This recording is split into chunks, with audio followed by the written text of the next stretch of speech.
Hey guys, and welcome. So today we're going to be doing a composite of two beautiful images. So the image in our background that I'm using as the base is actually one I purchased off a small shop. I'll go ahead and post that in the link below. And this image is one of actually my son's teacher's daughter.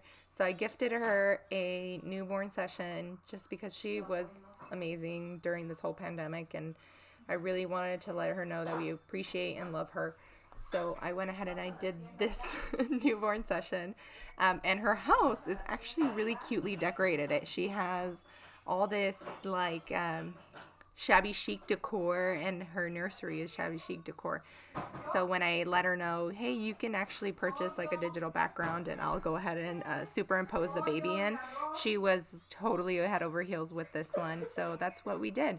So I did know going into the session that I did want to create a composite with this. So I added the focati, the cream focati behind her, so I could, blend it a little bit easier since I knew that the background was going to have some kind of focati or light focati, and then added some kind of shading and stuff.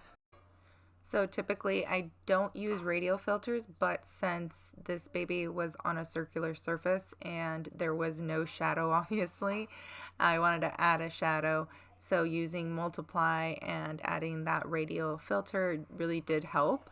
And then also I tried to make like everything pretty seamless, and the brush I was using had a lot of like sparse areas.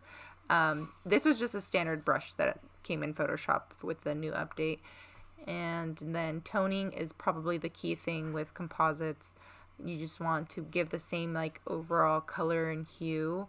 That could mean, exposure. It could mean playing with color balance in Photoshop.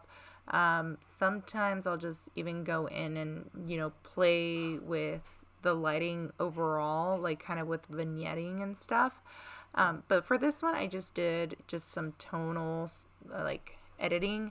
And then I know that the original image had a bit of bright flowers. And just because the baby was, in a darker setting for the original image, I wanted to make sure that the baby was the focal point. So I kind of dulled those down. And then, zooming in, doing some more like tight knit kind of edits. So yeah, it was a really fun edit overall. Like it was really, really fun. So yeah, I hope you guys enjoyed watching this. I hope you learned something new. It's not groundbreaking, but I mean, it's like those little things that matter. Oh, I do want to touch on this part right here. So I am using kind of like that swirl liquify tool to mimic the swirly patterns of the focati that's in the bowl versus the focati I had. So the focati I have is very, very swirly, but it is very short. And then again, doing some kind of like minor adjustments, but they match pretty well. So I'm pretty happy with what we got. And that's about it, guys. I hope you learned something new, and I will talk to you soon. Bye.